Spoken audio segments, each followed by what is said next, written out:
Hi everyone. तो chapter 2 जो chapter हैं आपकी क्लास 11 की पॉलिटी के, वो लेक्चर्स अपलोड हो चुके हैं। ये है लेक्चर नंबर 3 और चैप्टर नंबर 3। इसमें हम पढ़ेंगे इलेक्शन और रिप्रेजेंटेशन। हम पढ़ेंगे इलेक्शन होते क्या है, और एक डेमोक्रेसी अगर कंट्री में है किसी में, तो वहाँ पे क्या इलेक्शन होना ज़रूरी है। सो पहले हम 2 क्वेश्चन पूछेंगे कि क्या डेमोक्रेसी के बिना इलेक्शंस नहीं हो सकते। मतलब डेमोक्रेसी अगर है तो इलेक्शन करना ज़रूरी है, या फिर अगर हम इलेक्शंस कर सकते हैं बिना डेमोक्रेसी के भी। पहला क्वेश्चन जो है, जो हमारे माइंड में आता है, वो ये है कि नेसेसिटी क्या है रिप्रेजेंटेशन की। लार्ज डेमोक्रेसी में जितने भी सिटीजन है वो डायरेक्ट पार्ट नहीं ले सकते, डिसीजन मेकिंग में। देयरफॉर हम क्या करते हैं, डेमोक्रेसी में रिप्रेजेंटेटिव को इलेक्ट करते हैं। इस तरह से इलेक्शंस होते हैं और इलेक्शंस बहुत इंपॉर्टेंट हो जाते हैं। वो रिप्रेजेंटेटिव्स क्या करते हैं, हमारे बिहाफ पे क्या करते हैं, डिसीजन लेते हैं। Elections have today become the most visible symbol of the democratic process. हम डिस्टिंग्विश करते हैं डायरेक्ट डेमोक्रेसी, इनडायरेक्ट डेमोक्रेसी के बीच में। डायरेक्ट डेमोक्रेसी क्या है, जिसमें हर एक सिटीजन डायरेक्टली पार्टिसिपेट करता है in day to day decision making and in the running of the government. लेकिन ये होता था एंशियंट सिटी स्टेट्स जो होते थे ग्रीस में, वो एग्जाम्पल थे किसके, डायरेक्ट डेमोक्रेसी के। बहुत सारे जो है कंसिडर करते थे लोकल गवर्नमेंट को, स्पेशली किसको, ग्राम सभा को, ये to be closest example of the direct democracy. But this kind of democracy cannot be practiced when a decision has to be taken by lax direct democracy, because अगर हर जो individual है, करोड़ों जो आबादी है यहाँ की भारत की, अगर हर एक नागरिक को कहा जाए कि भाई आप डायरेक्टली पार्टिसिपेट करिए डिसीजन मेकिंग में, तो ये क्या हो जाएगा, ये बहुत ही टाइम कंज्यूमिंग होगा। Okay, so in such an arrangement citizen choose their representatives, जो इंटर्न एक्टिवली इन्वॉल्व है गवर्निंग में और एडमिनिस्ट्रिंग में the country. Method followed to choose this representative is referred to as an election. इसको हम क्या बोलते हैं, इलेक्शंस बोलते हैं। ओके, तो सिटीजन के पास क्या है, एक लिमिटेड रोल है in taking major decision and in running the administration. ये बहुत एक्टिवली इन्वॉल्व नहीं है in making of the policies. Citizen जो है इन्वॉल्व है only indirectly through their elected representatives. इस अरेंजमेंट में जहाँ पे सारे मेजर डिसीजन जो है वो इलेक्टेड रिप्रेजेंटेटिव्स लेते हैं, method by which people elect their representatives becomes very important, बहुत इंपॉर्टेंट यहाँ पे बन जाता है। सेकेंड जो क्वेश्चन है, रिमाइंड करता है हमें उस फैक्ट का दैट जितने भी इलेक्शंस है वो डेमोक्रेटिक नहीं है। एक लार्ज नंबर जो है नॉन डेमोक्रेटिक कंट्रीज का, वो भी उनके यहाँ पे भी इलेक्शंस होते हैं। इनफैक्ट नॉन डेमोक्रेटिक रूलर्स जो है आर वेरी कीन कि वो अपने आप को प्रेजेंट करे एज अ डेमोक्रेटिक। बट ऐसा नहीं है कि सिर्फ आप इलेक्शंस को होल्ड कर रहे हो, मात्र इलेक्शन को होल्ड करने से आप डेमोक्रेसी को प्रैक्टिस कर रहे हो। ओके, तो इस तरह के जो नॉन डेमोक्रेटिक इलेक्शंस हैं हम पढ़ेंगे। What do you think would distinguish a democratic from a non-democratic elections? What can be done to ensure that elections in a country would be conducted in a democratic way? This is where constitution comes in. ठीक है, constitution जो है democratic countries का lays down some basic rules about elections. तो यहाँ पे कुछ rules है। रूल्स क्या है कि भाई कौन एलिजिबल है वोट करने के लिए, कौन एलिजिबल है कॉन्टेस्ट करने के लिए इलेक्शंस, कौन इन इलेक्शंस को सुपरवाइज करेगा, वोटर जो है कैसे अपने रिप्रेजेंटेटिव्स को चूज करेंगे, और ये जो वोट्स है वो कैसे काउंट होगी। ओके, तो ये हम सब इस चैप्टर में पढ़ेंगे। लाइक ज़्यादातर जो डेमोक्रेटिक कॉन्स्टिट्यूशन है, इंडिया का जो कॉन्स्टिट्यूशन है, वो इन सभी क्वेश्चन के सवाल जवाब देता है। एज यू कैन सी, पहले जो 3 क्वेश्चन है वो वो इंश्योर करते हैं कि इलेक्शन फ्री हो और फेयर हो and can thus be called democratic. Last जो 2 क्वेश्चन है वो इंश्योर करते हैं फेयर रिप्रेजेंटेशन। इस चैप्टर में हम कंसिडर करेंगे दोनों एस्पेक्ट्स को कॉन्स्टिट्यूशनल प्रोविजंस के अबाउट इलेक्शंस। तो अब हम पढ़ते हैं इलेक्शन सिस्टम के बारे में, पढ़ते हैं इंडिया के। आपने नोट किया होगा कि एक रेफरेंस टू डिफरेंट मेथड्स और द सिस्टम ऑफ इलेक्शन। आपने ये भी वंडर किया होगा कि what these were all about. So you may have seen or read about different methods of electioneering or campaigning. Electioneering, it is electioneering or campaigning in the election. But what are different methods of election?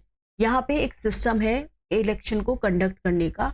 यहाँ पे कुछ authorities होते हैं, कुछ rules होते हैं about dos and don'ts. सो क्या यही इसी के बारे में यही सब इलेक्शन है? आपने भी वंडर किया होगा कि कॉन्स्टिट्यूशन जो है वो कुछ needs to write down how the votes are to be counted and representatives elected. Is not that very obvious? People जाते हैं, वोट करते हैं, कैंडिडेट जिसको हाईएस्ट वोट मिलती है वो इलेक्ट हो जाता है। यही पूरे वर्ल्ड में यही होता है। So why do we need to think about it? हम इसके बारे में इससे सोच रहे हैं बिकॉज ये क्वेश्चन इतना सिंपल नहीं है जितना ये अपीयर होता है। ठीक है, we have got so used to our system of elections that we think that there can not be any other way. अब ये नहीं है कि जो सिस्टम जो है इलेक्शन का वो हमारी इंडिया में है वो सब पूरे विश्व में ऐसा ही होगा। डेमोक्रेटिक इलेक्शन में क्या होता है, लोग वोट करते हैं और उनकी प्रेफरेंस डिसाइड करती है कि कौन इस कॉन्टेस्ट को जीतेगा। But there can be very different ways जिसमें लोग अपनी चॉइसेस बनाते हैं और बहुत सारे डिफरेंट वेज होते हैं जिसमें वो अपनी प्रेफरेंसेस जो हैं वो देते हैं। ये जो डिफरेंट रूल्स है गेम के can make a difference to who the winner of the game will be. Some rules can favour bigger parties, some rules can help the smaller players, some rules can favor the majority community, others can protect the minorities. Let us look at one dramatic instance to see how it happens. So it talks of one historic moment in India's democracy. In the Lok Sabha election of 1984, Congress party came to power, winning 415 of the 543 Lok Sabha seats, more than 80% of the seats. इस तरह की जो victory थी वो never achieve की किसी भी party से लोकसभा में। So what did this election show कि 543 में से 415 जो है कांग्रेस पार्टी जीत रही है। 1984 का इलेक्शन की बात हो रही है। कांग्रेस पार्टी जो है लगभग 4/5 ऑफ द सीट जो है वो जीत जाती है। क्या इसका मतलब है कि 4 आउट ऑफ 5 इंडियंस वोटर्स उन्होंने वोट किया था कांग्रेस पार्टी के लिए? नहीं, इसका मतलब ये नहीं है। हम देखेंगे कि ऐसा क्यों हुआ। कांग्रेस पार्टी को 48% वोट मिले थे। इसका मतलब है कि 48% जो है of those who voted in favour of the candidates put up by the Congress party, but the party still manage to win more than 80% of the seats in the Lok Sabha. Look at the performance of other parties. BJP को 7.4% votes मिली थी but less than 1% seats. How did it happen? देखते हैं। यहाँ पे कांग्रेस को 48% vote मिलती है, बीजेपी को 7.4% मिलती है, जनता को 6.7, लोक दल को 5.7, CPI 5.7, Telugu Desam 4.1, DMK 2.3, AIADMK 1.6, Akali Dal 1.0, AGP 1.0। ये इसलिए हुआ था क्योंकि हमारी कंट्री में हम फॉलो करते हैं एक स्पेशल मेथड किसका, इलेक्शन का। इसमें क्या होता है, एंटायर कंट्री जो है हमारी 543 कॉन्स्टिट्यूएंसी में क्या हो जाती है, डिवाइड हो जाती है। हर एक जो कॉन्स्टिट्यूएंसी है इलेक्ट करता है 1 रिप्रेजेंटेटिव, यानी कि 543 ही यहाँ पे क्या होंगे, रिप्रेजेंटेटिव होंगे। कैंडिडेट जो सिक्योर करता है हाईएस्ट नंबर किसका, वोट्स का इन दैट कॉन्स्टिट्यूएंसी, उसको हम डिक्लेयर करते हैं इलेक्टेड। तो ये इंपॉर्टेंट है नोट करना कि ये जो सिस्टम है, जो भी ज़्यादा वोट लेगा दूसरे कैंडिडेट से अगर हम कंपेयर करें, हम उसको बोलते हैं इलेक्टेड है। विनिंग कैंडिडेट को सिक्योर करना है एक मेजोरिटी किसका, वोट्स का। इसको हम बोलते हैं first past the post system. इसको हम बोलते हैं first past the post system. Okay, electoral race में क्या होता है, कैंडिडेट जो अहेड है, दूसरों से आगे है, जो क्रॉस करता है विनिंग पोस्ट ऑफ ऑल, उसको विनर घोषित कर दिया जाता है। इस तरह का जो मेथड है इसको हम बोलते हैं plurality system. Okay, plurality system बोल दिया जाता है। ये मेथड है election prescribed by the constitution. अब हम क्या करेंगे कि let us now go back to our example. Congress party को ज़्यादा शेयर मिलता है सीट्स का than its share of votes. Vote तो उसकी कम थी अगर हम परसेंटेज में देखें, लेकिन जो सीट्स थी, सीट्स यहाँ पे ज़्यादा थी। बिकॉज बहुत सारी जो कॉन्स्टिट्यूएंसीज थी जिनमें इसके कैंडिडेट ने इलेक्शन को वन किया था, they secured less than 50% of the vote. अगर यहाँ पे बहुत सारे कैंडिडेट होंगे, winning candidate often gets much less than 50% of the vote. Votes that go to all the losing candidates go waste for those candidates or parties get no seats from those votes. Suppose करो एक party है, सिर्फ उसको 25% जो है votes मिली है हर एक constituency में, but everyone else gets even less votes. In that case, party could win all the seats with only 25% or even less. Proportional representation देखेंगे क्या होता है, हम कंपेयर करते हैं कि कैसे इलेक्शन यहाँ पे होते हैं इजराइल में.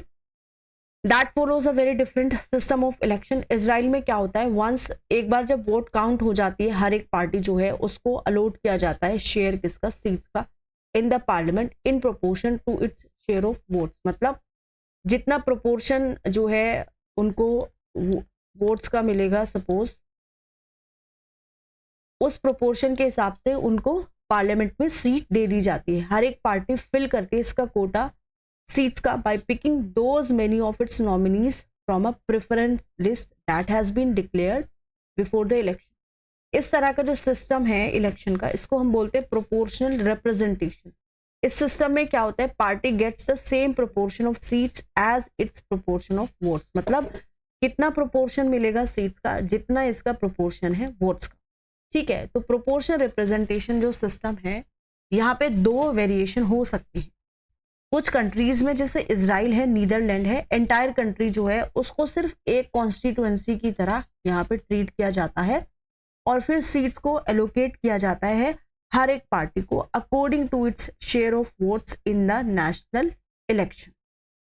दूसरा जो मेथड है वो है when the country is divided into several multi member constituencies. जैसे कि आपका अर्जेंटीना और पोर्चुगल में हर एक पार्टी प्रिपेयर करेगी एक लिस्ट ऑफ कैंडिडेट हर एक कॉन्स्टिट्यूएंसी के लिए, depending on how many have to be elected from that constituency. दोनों दीज वेरिएशंस में वोटर एक्सरसाइज करते हैं अपने प्रेफरेंस किसके लिए, पार्टी के लिए, और ना कि कैंडिडेट के लिए. मतलब यहाँ पे प्रेफरेंस किसके लिए जाती है, यहाँ पे प्रेफरेंस जाती है पार्टी के लिए. ठीक है, पार्टी के लिए यहाँ पे क्या जा रहा है, प्रेफरेंस भाई जा रही है. ओके, सो सीट्स जो होती हैं कॉन्स्टिट्यूएंसी में वो डिस्ट्रीब्यूट हो जाती है on the basis of votes polled by a party. अब पार्टी जितनी वोट्स यहाँ पे लेगी उसके हिसाब से उनको क्या दी जाती है, यहाँ पे सीट्स दे दी जाती है. तो इस तरह से रिप्रेजेंटेटिव जो है कॉन्स्टिट्यूएंसी से would end do belong to different parties. India में हमने अडॉप्ट किया है प्रोपोर्शनल रिप्रेजेंटेशन सिस्टम. पहले इजराइल में हम पढ़ लेते हैं डिटेल में. इजराइल फॉलो कर रहा है प्रोपोर्शनल रिप्रेजेंटेशन सिस्टम किसका, इलेक्शन जो है टू द लेजिस्लेचर्स हर 4 साल बाद होते हैं. हर एक पार्टी क्या करते हैं, डिक्लेयर करती है एक लिस्ट ऑफ कैंडिडेट्स. पार्टी जो है वो लिस्ट ऑफ कैंडिडेट जो है जैसे डिक्लेयर कर देती है, ये ए कैंडिडेट है, ये बी है, ये सी है और ये डी है. लेकिन वोटर जो है वो पार्टी के लिए वोट करते हैं, ना कि इन कैंडिडेट्स के लिए. ओके, पार्टी सीट्स मिलती है पार्टी को लेजिस्लेचर में in proportion to the votes polled by it. This allows even कि जो छोटी पार्टीज हैं उनका भी थोड़ा सा छोटा सपोर्ट बेस हो जाता है ताकि उनका भी एक रिप्रेजेंटेशन हो जाए लेजिस्लेचर. पार्टी को कम से कम मिनिमम 3.25% वोट ले जाना चाहिए, हासिल करनी चाहिए अगर वो उसको एलिजिबल होना है लेजिस्लेटर में सीट जीतने के लिए. This often leads to a multi party coalition government. Okay, following table show करते हैं रिजल्ट किसका, 2015 के इलेक्शंस का in the Knesset. Based on this you can find out what percentage of seats various parties got in that election. अब यहाँ पे क्या होता है, जैसे ये कुछ पार्टी है, percentage of total votes, number of seats. ठीक है, तो ये जैसे कि 23% वोट है तो सीट्स जो है 30 सीट्स मिली है. ठीक है, अब इनके जो परसेंटेज है उसके अकॉर्डिंग इनको सीट्स यहाँ पे एलोकेट कर दी गई हैं. ओके, सो कॉन्स्टिट्यूशन प्रिस्क्राइब करता है थर्ड और कॉम्प्लेक्स वेरिएशन किसका, PR proportional representation for the election of president, vice president and for the election to the Rajya Sabha and Vidhan Parishad. Comparison है first past the FTP, first and proportional representation. इसमें क्या होता है, FTP में कंट्री को divide कर दिया जाता है छोटी छोटी ज्योग्राफिकल यूनिट्स में, जिनको हम कॉन्स्टिट्यूएंसी या फिर हम डिस्ट्रिक्ट बोलते हैं। ठीक है, कॉन्स्टिट्यूएंसी या फिर डिस्ट्रिक्ट। हर एक जो डिस्ट्रिक्ट है इलेक्ट करता है एक रिप्रेजेंटेटिव। ठीक है, एक रिप्रेजेंटेटिव। वोटर वोट करते हैं एक कैंडिडेट्स के लिए। एक party may gets more seats than votes in the legislature, seats यहाँ पे ज्यादा ले सकती है देन वोट्स। कैंडिडेट जो विन करता है इलेक्शंस को, वो may not get majority 50+1% of vote. Okay, example UK और इंडिया में यहाँ पे होता है। अब हम देख लेते हैं प्रोपोर्शनल रिप्रेजेंटेशन को। तो यहाँ पे क्या होता है, PR में क्या होता है, लार्ज ज्योग्राफिकल एरियाज है are demarcated as constituencies. Entire country जो है वो एक सिंगल कॉन्स्टिट्यूएंसी की तरह यहाँ पे ट्रीट की जाती है। यहाँ पे more than one representative may be elected from the one constituency, voter votes for that party. मतलब जैसे यहाँ पे ये एक डिस्ट्रिक्ट है, तो एक डिस्ट्रिक्ट से प्रोपोर्शनल रिप्रेजेंटेशन में एक से ज्यादा बंदे को क्या किया जाता है, चूज कर लिया जाता है। ठीक है, हर एक पार्टी को सीट्स मिलेगी लेजिस्लेचर में in proportion to the percentage of votes that it gets. Candidate जो विन करता है इलेक्शन को, उसको मेजोरिटी ऑफ वोट्स मिलती है। एग्जाम्पल इजराइल और नीदरलैंड में यही सिस्टम क्या किया जाता है, फॉलो किया जाता है। लेकिन हिंदुस्तान में हमारा कुछ और है। कैसे ये काम करता है राज्यसभा के इलेक्शन में, देखिए थर्ड वेरिएंट जो है प्रोपोर्शनल रिप्रेजेंटेशन का, सिंगल ट्रांसफरेबल वोट सिस्टम, वो राज्यसभा के जो इलेक्शंस होते हैं वहां पे ये प्रैक्टिस किया जाता है। हर एक स्टेट के पास एक स्पेसिफाइड कोटा होता है सीट्स का, इसमें राज्यसभा में, कि इस स्टेट की जैसे यूपी की इतनी सीट्स हो सकती है। ठीक है, उसके बाद फिर उत्तराखंड की आपकी इतनी सीट्स हो सकती है। तो एक अपना अपना कोटा है और वो डिपेंड करता है इनकी पॉपुलेशन पे। मेंबर्स जो इलेक्टेड है by the respective state legislator assemblies, voter जो है वो MLA होते हैं। जो MLAs जो होते हैं मेंबर ऑफ लेजिस्लेटिव असेंबली, वो अब यहाँ पे राज्यसभा के इलेक्शन में अपनी वोट देते हैं। हर एक voter is required to rank candidate according to her और हिज प्रेफरेंस। अब यहाँ पे प्रेफरेंस दी जाती है। To be declare the winner, candidate को सिक्योर करना है एक मिनिमम कोटा किसका, वोट्स का, which is determined by the formula. जैसे कितनी टोटल वोट हैं जो कैंडिडेट ने ली है, और total number of candidates to be elected +1, और यहाँ पे +1। फॉर एग्जाम्पल 4 राज्यसभा के मेंबर जो है उनको इलेक्ट करना है, और वो इलेक्ट होंगे 200 MLA से राजस्थान में। तो विनर को कितनी सीट्स लेनी है, देखिए 200 जो है यहाँ पे 200 जो MLA हैं वो उनको इलेक्ट करेंगे, और टोटल कितने इलेक्ट होने हैं आपके 4, और वोट कितने करेंगे MLA, इतने। ठीक है, और यहाँ पे राज्यसभा के मेंबर जो है वो 4 इलेक्ट होने हैं। ठीक है, ये MLA हैं जो इनको वोट करेंगे, इसमें आप +1 कर दो। ठीक है, ये हो जाएगा आपका 40 + 1 41 वोट्स। जब वोट्स जो है वो काउंटेड है तो it is done on the basis of first preference vote, जिसको पहली प्रेफरेंस ज्यादा मिलती है उसके बेसिस पे, of which the candidate has secured the first preference vote. If after the counting of all first preference vote, required number of candidates fail to fulfill the quota, जैसे first preference vote जो है उसको सिर्फ 5 मिली है, लेकिन यहाँ पे vote कितनी चाहिए थी, 41 चाहिए थी। तो यहाँ पे ये कैंडिडेट जो है एलिजिबल नहीं होगा, और इसकी जो फर्स्ट प्रेफरेंस वोट होगी वो यहाँ पे ट्रांसफर हो जाएगी सेकंड कैंडिडेट की फर्स्ट प्रेफरेंस वोट। कैंडिडेट जो सिक्योर करता है लोवेस्ट वोट्स किसका, फर्स्ट प्रेफरेंस का, उसको एलिमिनेट कर दिया जाता है, और उसकी वोट जो है वो फिर ट्रांसफर कर दी जाती है। वो are mention as second preference on those ballot paper. ये प्रोसेस तब तक होती है जब तक ये मतलब आपका इतना जो वोट्स है वो एक कैंडिडेट नहीं ले सकता, तब तक ये प्रोसेस आपकी चलती रहेगी।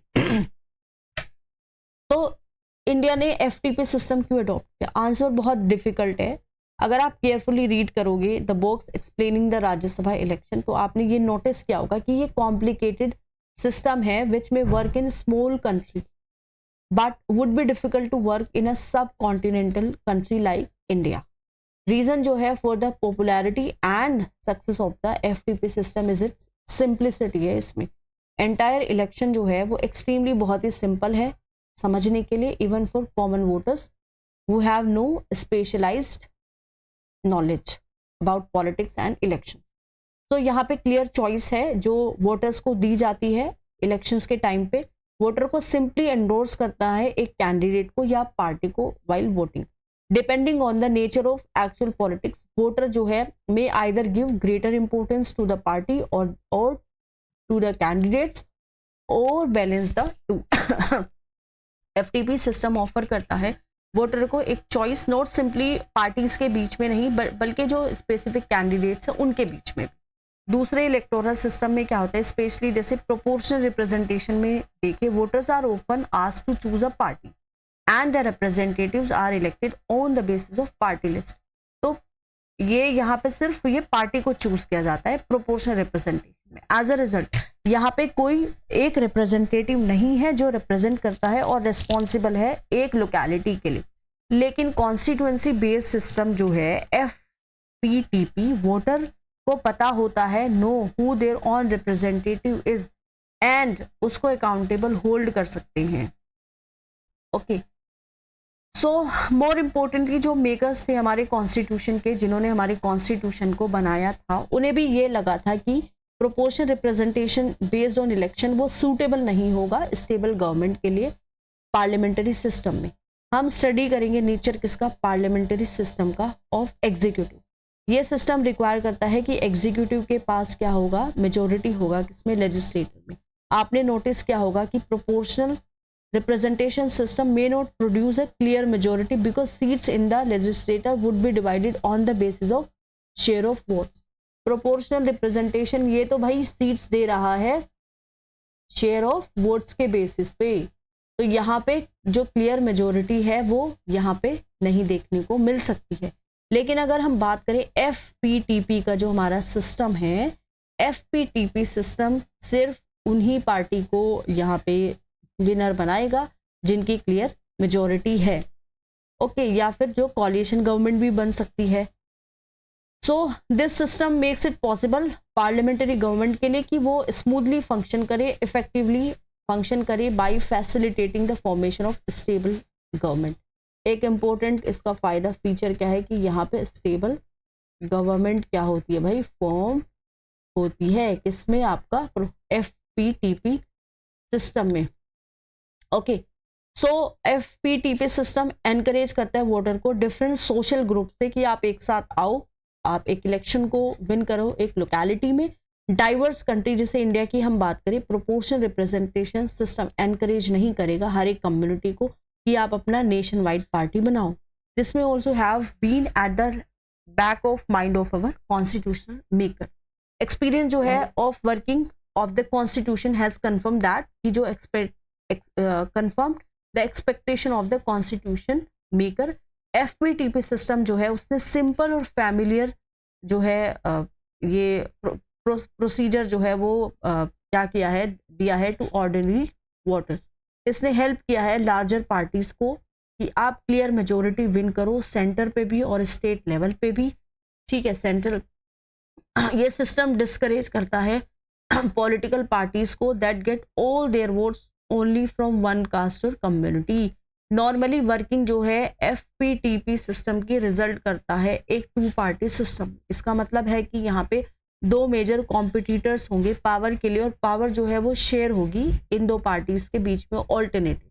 सो ये डिफिकल्ट होगा नई पार्टीज के लिए या फिर थर्ड पार्टी के लिए कंपटीशन में आना और पावर को शेयर करना। इस रेस्पेक्ट में एक्सपीरियंस जो है FPTP का वो स्लाइटली डिफरेंट है हमारे इंडिया में। आफ्टर इंडिपेंडेंस हमने अडॉप्ट किया था FPTP सिस्टम, यहाँ पे एक इमर्ज हुआ था one party dominance and along with it there existed many smaller parties.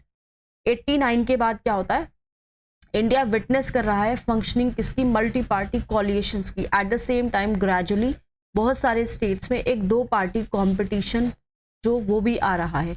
But distinguish feature जो है इंडिया के पार्टी सिस्टम का is that the rise of coalitions has made it possible कि नई और स्मॉलर पार्टीज जो हैं वो भी इलेक्टोरल कॉम्पिटिशन्स में आए। अब बात आती है रिजर्वेशन किसका, कॉन्स्टिट्यूएंसीज का।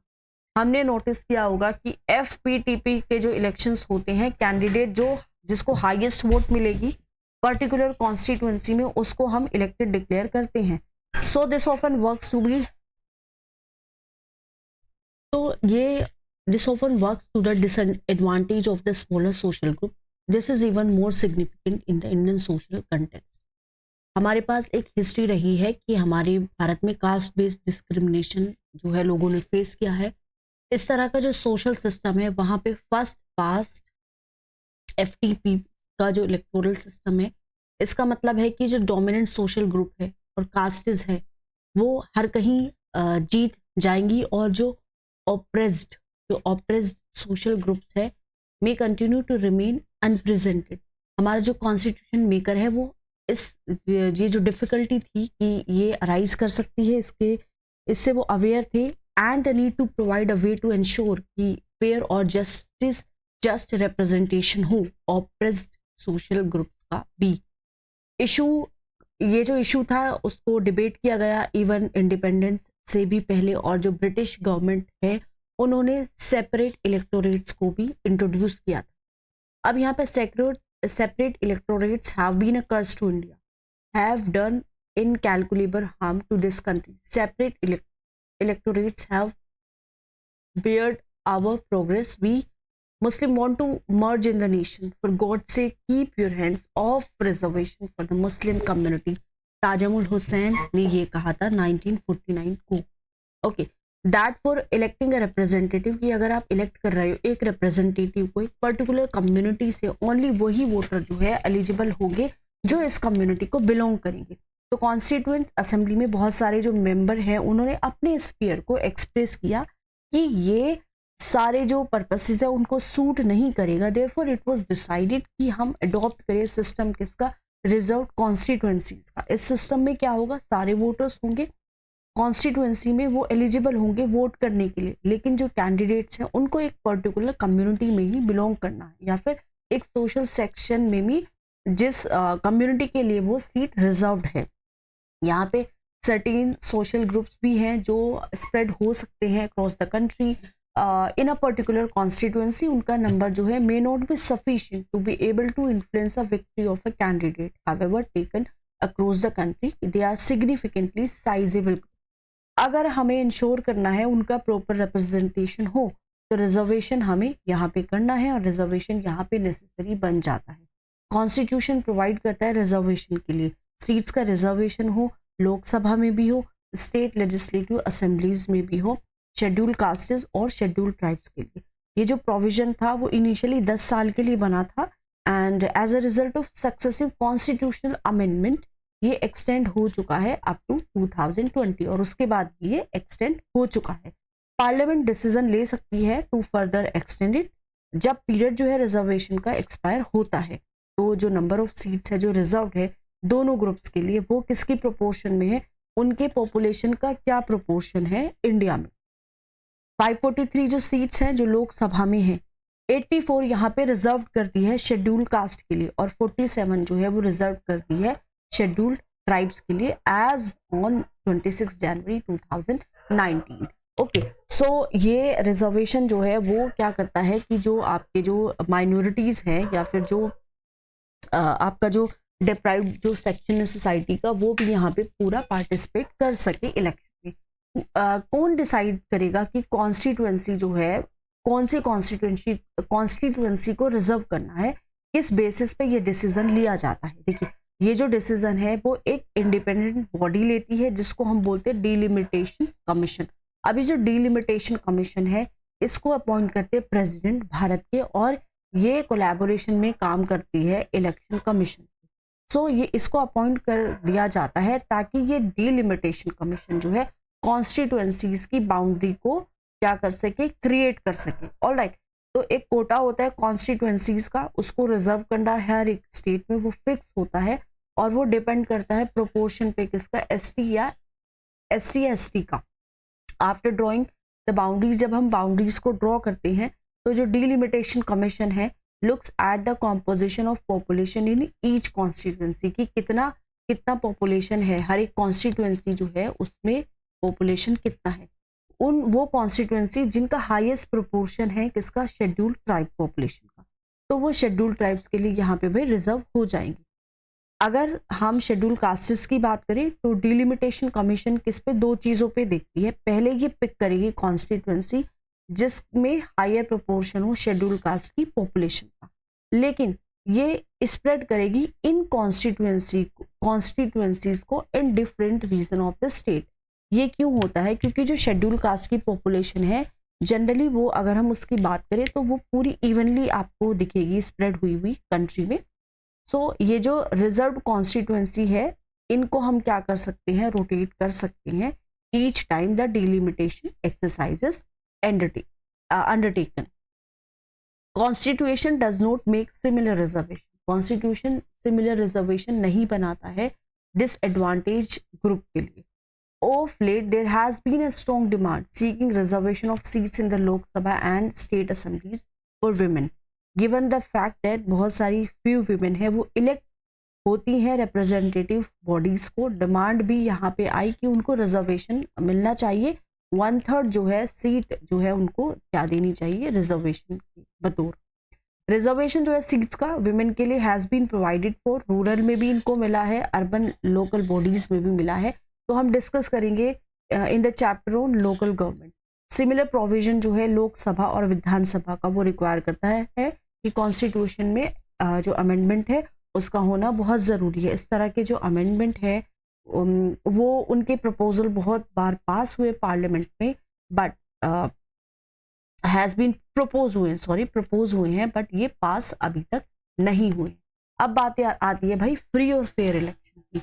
हमारी जो डेमोक्रेसी का ट्रू टेस्ट है किसी भी इलेक्शन का, वो क्या है, इसकी एबिलिटी ये कि इंश्योर करे भाई इलेक्शन हो, फ्री हो और फेयर इलेक्टोरल प्रोसेस हो। अगर हम चाहते हैं डेमोक्रेसी जो है उसको हम रियलिटी में, ग्राउंड रियलिटी जो है उसकी वो हो कि बिल्कुल फेयर तरीके से डेमोक्रेसी प्रैक्टिस की जा रही है, तो ये इम्पोर्टेंट है कि जो इलेक्शन सिस्टम है उसको इम्पार्शियल और ट्रांसपेरेंट होने की ज़रूरत है। सिस्टम जो है इलेक्शन को उसको अलाव करना है एस्पिरेशन किसका, वोटर का, ताकि वो लेजिटिमेट एक्सप्रेशन जो है वो फाइंड कर सके इलेक्टोरल रिजल्ट्स के थ्रू। ओके, तो उसके बाद आता है फिर universal franchise and right to contest. Apart from laying down a method of election, constitution भी दो बेसिक क्वेश्चन के आंसर देता है। वोटर्स कौन है, कौन इलेक्शंस को कॉन्टेस्ट कर सकते हैं, इन दोनों इन बोथ दीज रेस्पेक्ट्स हमारा कॉन्स्टिट्यूशन फॉलो करता है वेल एस्टेब्लिश्ड डेमोक्रेटिक प्रैक्टिस। आपने जो है आपको पता होगा कि जो डेमोक्रेटिक इलेक्शंस है वो रिक्वायर करता है कि जितने भी अडल्ट सिटीजन है हमारी कंट्री के वो एलिजिबल होने चाहिए इलेक्शंस में वोट देने के लिए। इसको हम बोलते हैं यूनिवर्सल एडल्ट फ्रेंचाइज। बहुत सारी कंट्रीज की अगर हम बात करें तो citizen had to fight long battles with the rulers to get this right. बहुत सारी कंट्रीज में क्या होता है, women could get this right very late and only after struggle. एक जो इम्पोर्टेंट डिसीजन है फ्रेमर्स का इंडियन कॉन्स्टिट्यूशन का वो ये था कि उनको गारंटी करना है कि हर एक जो अडल्ट सिटीजन है इंडिया का उसके पास वोट देने का अधिकार हो। 1989 तक एक जो अडल्ट इंडियन था उसका मतलब है कि एक इंडियन सिटीजन जो जिसकी एज 21 साल से अबव हो। एक जो अमेंडमेंट है टू द कॉन्स्टिट्यूशन हुआ था 1989 में जिसने जो एज को रिड्यूस कर दिया था 18 ईयर्स। जितने भी एडल्ट फ्रेंचाइज हैं वो इंश्योर करते हैं कि जितने भी सिटीजन हैं वो एबल हो पार्टिसिपेट करने के लिए किसमें, in the process of selecting their representative. ये कंसिस्टेंट है with the principle of equality and non discrimination that we studied in the chapter on rights. बहुत सारे जो लोग हैं वो सोचते हैं कि many think so today that giving the right to vote to everyone irrespective of education qualification was not right. बहुत लोगों ने ये सोचा था, लेकिन हमारा जो कॉन्स्टिट्यूशन मेकर्स थे उनको ये फर्म बिलीव था कि एबिलिटी और वर्थ जो है सारे अडल्ट सिटीजन का वो इक्वल है ये डिसाइड करने में कि what is good for the society, the country and for their own constituencies, चाहे वो इलिटरेट हो या लिटरेट हो, सब ये जो है इतना ह्यूमर रखते हैं कि वो डिसाइड कर पाए. What is true of the right to vote is also true of right to contest elections. जितने भी सिटीजन हैं उनके पास राइट है to stand for election and become the representative of the people. However यहाँ पे डिफरेंट मिनिमम एज रिक्वायरमेंट है election को कॉन्टेस्ट करने के लिए. फॉर एग्जाम्पल, अगर आपको लोकसभा या फिर असेंबली के इलेक्शन में स्टैंड करना है तो कैंडिडेट को कम से कम 25 साल का तो ज़रूर होना चाहिए. यहाँ पे कुछ रेस्ट्रिक्शंस भी है. फॉर एग्जांपल, एक लीगल प्रोविजन है कि एक पर्सन जो जेल जा चुका है 2 या 2 से ज़्यादा साल के लिए कुछ ऑफेंसेस के लिए, जो डिस्क्वालिफाइड है from contesting election. But there are no restrictions of income, education या क्लास या फिर gender on the right to contest election. इस सेंस में हमारा जो सिस्टम है इलेक्शन का वो सारे सिटीजन्स के लिए क्या है, ओपन है. इंडिपेंडेंट है हमारी इलेक्शन कमीशन, बिल्कुल इंडिपेंडेंट है. बहुत सारे एफर्ट्स भी बनाए थे इंडिया में इंश्योर करने के लिए कि फ्री और फेयर इलेक्शन सिस्टम हो, प्रोसेस हो. Most important among these is the creation of an independent election commission. वो सुपरवाइज करती है, कंडक्ट करती है इलेक्शंस को. आपको पता है कि बहुत सारी कंट्रीज में यहाँ पे एब्सेंस है एक इंडिपेंडेंट मैकेनिज्म्स का फॉर कंडक्टिंग इलेक्शन. आर्टिकल 324 क्या कहता है? कहता है कि सुपरिंटेंडेंस जो है डायरेक्शन और कंट्रोल जो है of the preparation of the electoral rolls for and the conduct of all elections to parliament and to the legislatures of every state and of elections to the offices of president and vice president held under this constitution shall be vested in a commission referred to in this constitution as the election commission. So article 324 की अगर हम बात करें India के constitution का, वो कहता है कि एक इंडिपेंडेंट इलेक्शन कमीशन हो सुपरिंटेंडेंस के लिए, डायरेक्शन के लिए, कंट्रोल किसका, इलेक्टोरल रोल के लिए, और जो कंडक्ट कर सके इलेक्शंस को भारत में. ये जो वर्ड्स हैं कॉन्स्टिट्यूशन में ये बहुत इंपॉर्टेंट है. ये क्या देते हैं? They give the election commission एक डिसिसिव रोल देते हैं in virtually everything to do with elections. Supreme court agreed with this interpretation of the constitution. अगर असिस्ट करना है इलेक्शन कमीशन को इंडिया में, यहाँ पे चीफ इलेक्टोरल ऑफिसर है हर एक स्टेट में. हर एक 28 स्टेट है, हर एक स्टेट में आपको चीफ इलेक्टोरल ऑफिसर मिलेगा. इलेक्शन कमीशन जो है रिस्पॉन्सिबल नहीं होगा for the conduct of local body elections. हमने पढ़ा था चैप्टर में लोकल गवर्नमेंट में, जो हम पढ़ेंगे स्टेट इलेक्शन कमिश्नर वर्क करते independently of the election commission of India. ठीक है, एक तो होता है इलेक्शन कमीशन ऑफ इंडिया और बाकी होते हैं state election commissioner. Okay, so of India and each has its own sphere of operation. Election commission जो है इंडिया के can either be a single member और मल्टी मेंबर बॉडी. 1989 तक election commission जो है वो सिर्फ सिंगल मेंबर बॉडी था just before the 1989 general. 2 election commissioners उनको फिर अपॉइंट किया गया, बॉडी को क्या बना दिया, मल्टी मेंबर बना दिया गया. इलेक्शंस के बाद कमीशन फिर से दोबारा से सिंगल मेंबर जो है बॉडी वो बन गई.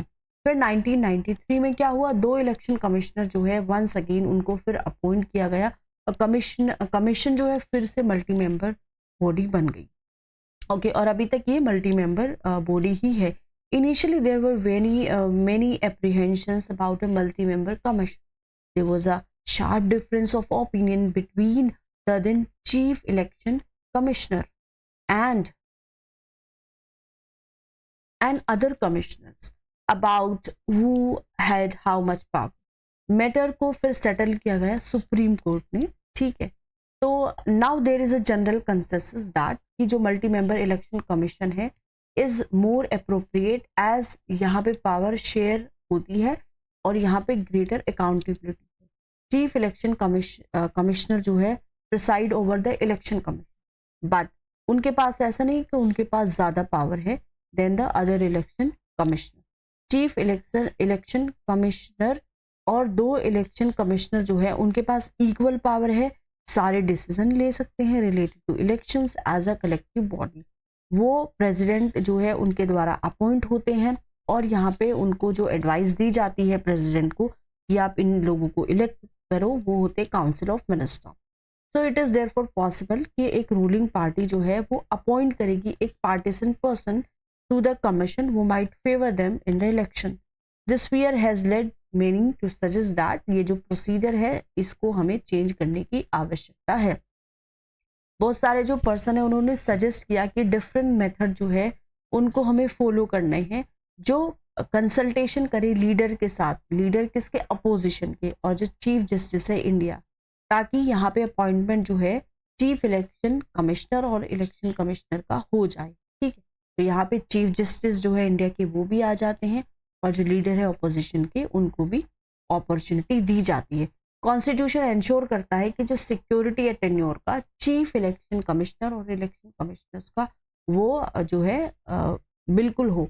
दे are appointed for a 6-year term और continue till the age of 65 whichever is earlier. Chief election commissioner को रिमूव कर दिया जा सकता है before the expiry of their term. Okay, ये कौन रिमूव कर सकता है? प्रेसिडेंट, अगर दोनों हाउसेस जो है पार्लियामेंट के एक रिकमेंडेशन बनाई स्पेशल मेजोरिटी के साथ। ये इसलिए हो जाता है कि एक रूलिंग पार्टी जो है can not remove chief election commissioner जो रिफ्यूज करता है to favour it in election. Election commissioner को रिमूव करा जा सकता है सिर्फ प्रेसिडेंट के द्वारा। ये जो आपके इलेक्शन कमीशन है इंडिया का, उसकी वाइड रेंज है फंक्शन, बहुत सारे फंक्शन। पहले क्या होता है कि जो वोटर की लिस्ट है, वोटर की जो लिस्ट तैयार होती है उसको भी सुपरवाइज करता है प्रिपरेशन को लेकर, बहुत सारे एफर्ट बनाता है ये इंश्योर करने के लिए कि वोटर की जो लिस्ट है वो एरर फ्री हो, like the non existence of name of registered voters और existence of names of those non eligible और non existent.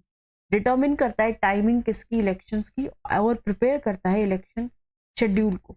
Election schedule includes करता है नोटिफिकेशन किसका, इलेक्शंस का, डेट जहां पे जो नॉमिनेशन है वो फाइल हो चुका है, last date for filing nomination, last date of scrutiny, last date of withdrawal, date of polling and date of counting and declaration of result. Okay, so इस एंटायर प्रोसेस के दौरान इलेक्शन कमीशन जो है उसके पास power है decision लेने की, ensure करने की कि फ्री और फेयर जो है इलेक्शन हो, पोस्टपोन कर सकता है, कैंसिल कर सकता है इलेक्शन को पूरी कंट्री में या फिर एक स्पेसिफिक स्टेट में या फिर एक स्पेसिफिक कॉन्स्टिट्यूएंसी में, इस ग्राउंड पे कि जो एटमॉस्फेयर है वो विटिएटेड है और देयरफॉर फ्री और फेयर इलेक्शन जो है वो पॉसिबल नहीं हो सकता। कमीशन इम्प्लीमेंट करता है मॉडल कोड इसका of conduct for parties and candidates. ये ऑर्डर कर सकता है रीपोल एक specific constituency. It can also order a recount of votes when it feels that counting process has not been fully fair and just. So election commission जो है accord करता है recognition किसको, डिफरेंट पॉलिटिकल पार्टीज को, और उनको symbol भी allocations भी करता है सिंबल का to each of them. Election commission का लिमिटेड स्टाफ है, ये कंडक्ट करता है इलेक्शन को एडमिनिस्ट्रेटिव मशीनरी की हेल्प के को लेके। हावेवर एक बार जब इलेक्शन की जो प्रोसेस है वो शुरू हो जाती है, कमीशन जो है उसका कंट्रोल होता है पूरे एडमिनिस्ट्रेशन पे जब तक इलेक्शन रिलेटेड वर्क जो है वो कंसर्न्ड है। जब इलेक्शन प्रोसेस होती है तो एडमिनिस्ट्रेटिव ऑफिसर जो है स्टेट की और सेंट्रल गवर्नमेंट की, उनको इलेक्शन रिलेटेड ड्यूटी दे दी जाती है। अगर election commission has full control over them, election commission transfer कर सकता है ऑफिसर्स को या फिर उनके ट्रांसफ़र को भी रोक सकता है। It can take action against them for failing to act in a non partisan manner. Okay, over the year election commission जो है इंडिया का वो इमर्ज हुआ है एज एन इंडिपेंडेंट अथॉरिटी जिसने असर्ट की है इसकी पावर इंश्योर करने के लिए कि भाई इलेक्शन की जो प्रोसेस है वो पूरी जो है फेयरनेस के साथ, इसने एक्टेड किया है in an impartial and unbiased manner, ताकि जो सैंक्टिटी है इलेक्टोरल प्रोसेस की उसको प्रोटेक्ट किया जा सके। रिकॉर्ड की बात करें इलेक्शन कमीशन का, वो ये शो करता है कि दैट एवरी इम्प्रूवमेंट जो है in the functioning of the institution does not require legal या फिर कॉन्स्टिट्यूशनल चेंज। तो ये वाइडली एग्रीड है कि इलेक्शन कमीशन जो है वो मोर इंडिपेंडेंट है, असर्टिव है नाउ, जो 25 साल पहले था। ये क्यों हुआ है? क्योंकि पावर और कॉन्स्टिट्यूशनल प्रोटेक्शन जो है इलेक्शन कमीशन का वो इंक्रीज हो चुका है।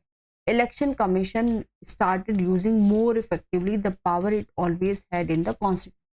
1951 से 1951 से 17th लोकसभा इलेक्शन जो है वो हो चुकी है।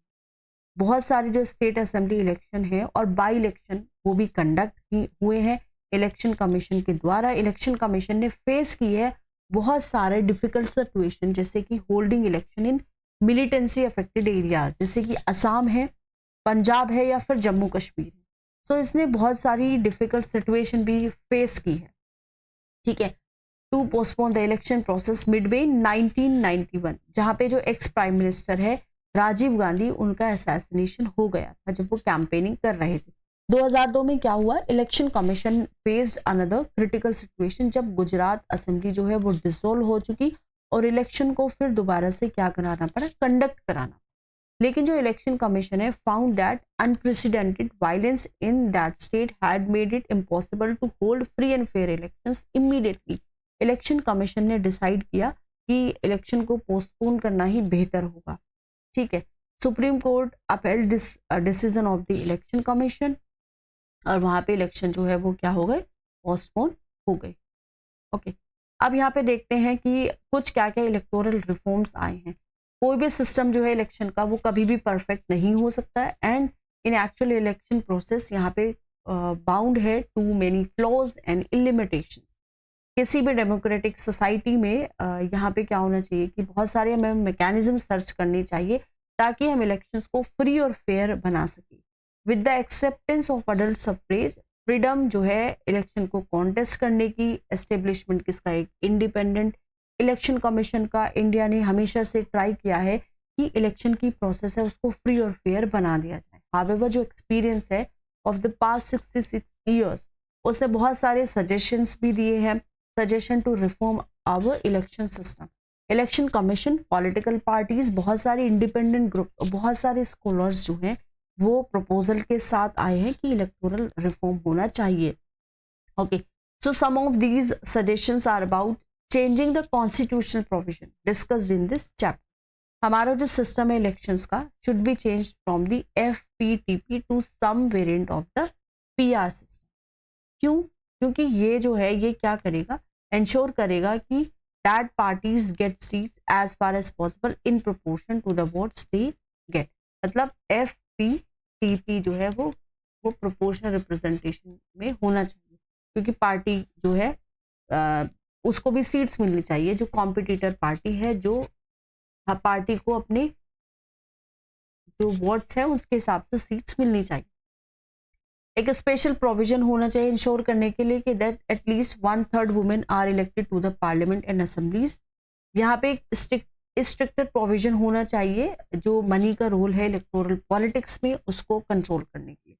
इलेक्शन के जितने भी एक्सपेंसेस हैं वो सरकार ही पे करे out of special fund. Candidates जिसके पास कोई क्रिमिनल केस है उसको कॉन्टेस्ट नहीं करना चाहिए, इलेक्शन नहीं करने देना चाहिए, even if their appeal is pending before a court. So there should be a complete ban on the use of caste and religious appeals in the campaign. Okay, यहाँ पे एक कानून ऐसा होना चाहिए जो रेगुलेट कर सके फंक्शनिंग किसकी? पॉलिटिकल पार्टीज की, और इंश्योर कर सके कि वो फंक्शन करते हैं एक ट्रांसपेरेंट और डेमोक्रेटिक मैनर में। So these are but a few suggestions. So there is no consensus about these suggestions, even if there was a consensus. There are limits to what the laws and formal provisions can do. Free or fair election जो है can be held only if the candidates, parties and those involved in the election process वो agree करते हैं to abide by the spirit of democratic competition.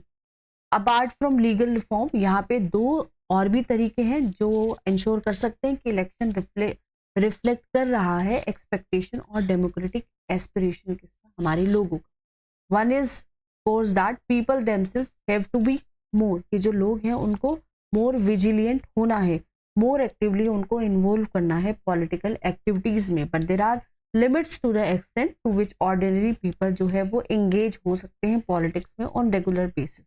Therefore ये necessary हो जाता है कि बहुत सारी जो पॉलिटिकल इंस्टीट्यूशन है, वॉलंटरी ऑर्गेनाइजेशन है, are developed and are active in functioning as watchdog for ensuring free and fair elections. ठीक है, तो यहाँ पे चैप्टर 3 भी कंप्लीट हो चुका है।